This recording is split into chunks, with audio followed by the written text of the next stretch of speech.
Shu kunlarda an'anaviy Barkamol avlod bolalari Respublika festivalining tuman bosqichlari davom etmoqda.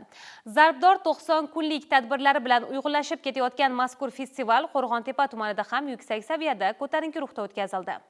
Aytish mumkinki, mazkur festival yil davomida respublikamiz bo'ylab yoshlarning iqtidorini namoyon etish, ularni ilm-fan, san'at va sportga keng jalb qilish maqsadida o'tkazilayotgan eng muhim loyihalardan biriga aylandi. Tadbir yoshlar va bolalar masalalari bo'yicha dolzarb 90 kunlik tashabbus doirasida amalga oshirilayotgan bo'lib, turli yo'nalishlar bo'yicha madaniyat va san'at, texnika konstruktorlik va modellashtirish, jismoniy tarbiya va sport, hunarmandchilik va qo'l mehnati, turizm va ekologiya, oliy ta'lim muassasalari va maktabga tayyorlov, mental arifmetika yo'nalishlari bo'yicha yoshlarning iqtidorlarini sinovdan o'tkazdi. Qo'rg'ontepa tumanida bo'lib o'tgan mazkur tadbirda 500 nafardan ortiq o'quvchi yoshlar ishtirok etdilar. Har bir yo'nalishda yoshlar o'z bilim, mahorat va salohiyatlarini namoyish etdilar. Ayniqsa sport yo'nalishidagi o'quvchilarning yutuqlari hammani hayratda qo'ydi.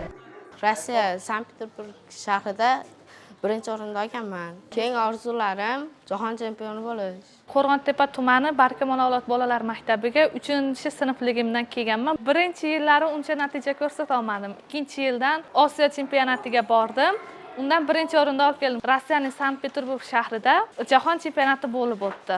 Undan ham birinchi o'rinda oldim. O'qishga kirishimga yo'llanma berilgan. Kelgusida sport yo'nalishidan o'qishga kirmoqchiman. Festivalda milliy raqs, badiiy gimnastika yo'nalishlari o'quvchilari tomonidan raqs va sahna ko'rinishlari namoyish etildi. Festival yakunida g'oliblar va faol ishtirokchilar diplomlar hamda esdalik sovg'alari bilan taqdirlandilar. Bundan tashqari yoshlarning tarbiyasi va rivojiga munosib hissa qo'shib kelayotgan to'garak rahbarlari ham alohida e'tirof etildi. Qo'rg'ontepa tumanida ham mana bugun Barkamol avlod festivalining taqdirlash marosimi bo'lib o'tyapti. Mana har yilgidek bu festival yuqori saviyada o'zini o'quvchilarni o'sha 7 ta yo'nalishdan iborat bo'lgan to'garaklarda qamrovini kuchaytirish maqsadida yaxshi ishlar olib borilyapti. Bu festivalda aniq maqsad bir o'quvchilarni to'garaklarga qamrab olish, o'zini iqtidorini, qobiliyatini respublika miqyosida, xalqaro miqyosda ro'yobga chiqarish shundan iboratdan.